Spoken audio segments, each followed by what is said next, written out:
അപ്പം എന്നാൽ നമുക്കിവിടെ സീക്കോൺ ഉണ്ടാക്കിയാലോ? നിങ്ങളിങ്ങനെ ഉണ്ടാക്കലുണ്ടോ സീക്കോൺ? വേവിച്ചങ്ങാണ്ട് മുളകും പൊടിയൊക്കെ ഇട്ടിട്ട് നല്ലൊരു ടേസ്റ്റാട്ടോ. നിങ്ങൾ സീക്കോൺ വാങ്ങിയിട്ട് ഇങ്ങനെയൊക്കെ ഒന്ന് ഉണ്ടാക്കി നോക്കി. നല്ല ടേസ്റ്റാണ്. നല്ല വാടാത്തത് വാങ്ങണം, ഫ്രഷ് വാങ്ങണം കേട്ടോ. ഇത് നമുക്കൊരു സീക്കോണേ ഒന്ന് പൊളിച്ചിട്ടേ ഒരു കുക്കറിലൊക്കെ ഒന്ന് പിങ്ങിയിട്ട് നമുക്കൊന്ന് ഉണ്ടാക്കി നോക്കാം. ഈ വീഡിയോ ഇഷ്ടമായാൽ ലൈക്ക് ചെയ്യണേ, സബ് ചെയ്യണേ, സബ്സ്ക്രൈബ് ചെയ്യണേ. ഇതുവരെ സബ്സ്ക്രൈബ് ചെയ്യാത്തവരാണെങ്കിൽ ആ ബെല്ലൈക്കനും കൂടി ഒന്ന് ക്ലിക്ക് ചെയ്യണേ. നമുക്ക് കാണാം സീക്കോൺ എങ്ങനെ ഉണ്ടാക്കുകയെന്ന്. നിങ്ങൾ ഉണ്ടാക്കിയിട്ടുണ്ടാവും, പക്ഷേ നിങ്ങൾ ഇങ്ങനെ ഒന്ന് ഉണ്ടാക്കി നോക്കുകൊണ്ടു. നല്ലൊരു ടേസ്റ്റാട്ടോ. നമുക്ക് പുറത്തുനിന്നൊക്കെ പോയാൽ ഊട്ടിയിലൊക്കെ പോകുമ്പോൾ കിട്ടാറുണ്ട് ഇങ്ങനെ. ആ ചൂട് കൊടുക്കുന്നവർ ഇങ്ങനെ പിങ്ങിത്തരും ടൈമ്. അത് തേച്ച് തന്നാൽ നല്ല ടേസ്റ്റാണ്. അതേപോലെ തന്നെ നമ്മൾ ഉണ്ടാക്കി നന്നാവും കേട്ടോ. പക്ഷേ നല്ല സീക്കോൺ വാങ്ങണം കേട്ടോ. ഇതേപോലെ ഫ്രഷ് സാധനം വാങ്ങണം. വാടിയതൊന്നും വാങ്ങിയ രസം ഉണ്ടാവില്ല. അത് നമുക്ക് കാണാം സീക്കോൺ പീങ്ങിയാണ്ട് നോക്കാം. നമുക്ക് സീക്കോൻ്റെ പുറത്തില്ലാത്തതൊക്കെ കളഞ്ഞിട്ടേ നമുക്കേ ഒരു ലേശം കുക്കറിൽ വെള്ളം ഒഴിച്ചിട്ട് അതിൻ്റെ മേലെ ഇങ്ങനെ നിൽക്കണം കേട്ടോ വെള്ളം. എന്നിട്ട് നമുക്ക് ആവശ്യത്തിന് കുറച്ച് ഉപ്പിട്ട് കൊടുത്തിട്ടേ ഒരു 3-4 വിസിൽ വരുത്തുക. നല്ലോണം വെന്തിട്ടുണ്ടാവും കേട്ടോ. അത് വെന്തിട്ട് നമുക്ക് ബാക്കിയുള്ള പരിപാടി നോക്കാം. നല്ലൊരു ടേസ്റ്റാണ്. നിങ്ങളിങ്ങനെ ഉണ്ടാക്കി നോക്കി. നല്ല ചൂടോടുക്കനെ കഴിക്കണം. അപ്പോൾ നല്ല രസമാണ്. പിന്നെ അത് ഗ്യാസുമ്മ ചുട്ടെടുക്കാനും പറ്റും കേട്ടോ.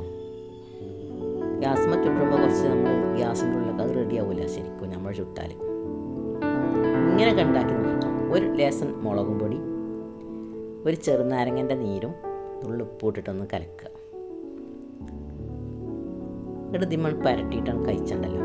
അടിപൊളി ടേസ്റ്റാണ്. ഇങ്ങനെ ഉണ്ടാക്കി നോക്കൂ. ഫീഡ്ബാക്ക് അറിയിക്കൂ. വീഡിയോ ഇഷ്ടമായ ലൈക്ക് ചെയ്യൂ, സബ് ചെയ്യൂ, സപ്പോർട്ട് ചെയ്യൂ. നമുക്ക് കാണാം എങ്ങനെ ചെയ്യുന്നതെന്ന്.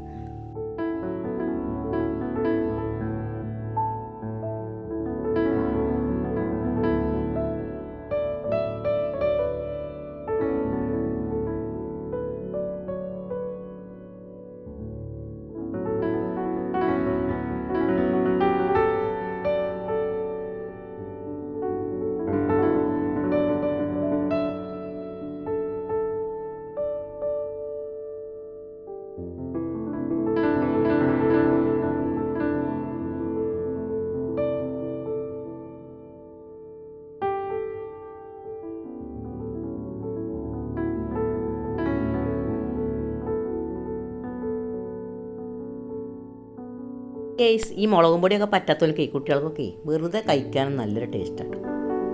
മുളകും പൊടി ചെറുനാരങ്ങയുടെ നേരം ഉപ്പും കൂടി ഒന്ന് തേച്ച് പിടിപ്പിക്കുമ്പോൾ അടിപൊളി ടേസ്റ്റാണ്. നമുക്ക് അല്ലെങ്കിൽ വെറുതെ കഴിക്കാം മുളകും പൊടി കൊണ്ടെങ്കിൽ.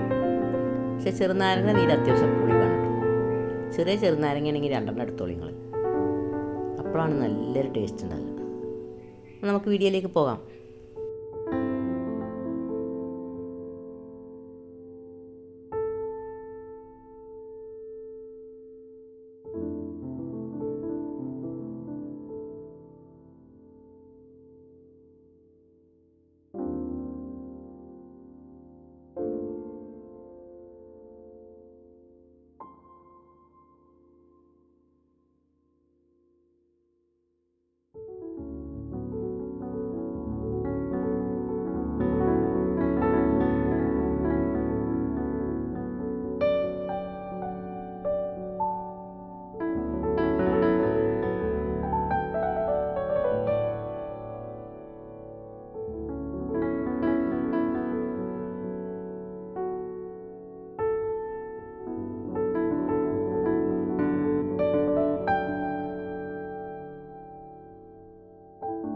ഹായ്, നല്ല ടേസ്റ്റാട്ടോ. കടിച്ചിങ്ങനെ കഴിക്കുമ്പോഴേ ചെറിയ ചൂടും വേണം. ആ ചെറുനാരങ്ങൻ്റെയും ആ മുളകും പൊടിൻ്റെയും ഉപ്പിൻ്റെയും കൂടി ടേസ്റ്റ് ഉണ്ടാകുമ്പോഴേ അടിപൊളി ടേസ്റ്റാണ്. നിങ്ങളെയൊക്കെ ഒന്ന് ഇങ്ങനെയൊക്കെ ഒന്ന് ഉണ്ടാക്കി നോക്കിയിട്ട് ഫീഡ്ബാക്ക് അറിയിക്കൂ. നമുക്ക് വീഡിയോയിലേക്ക് പോകാം.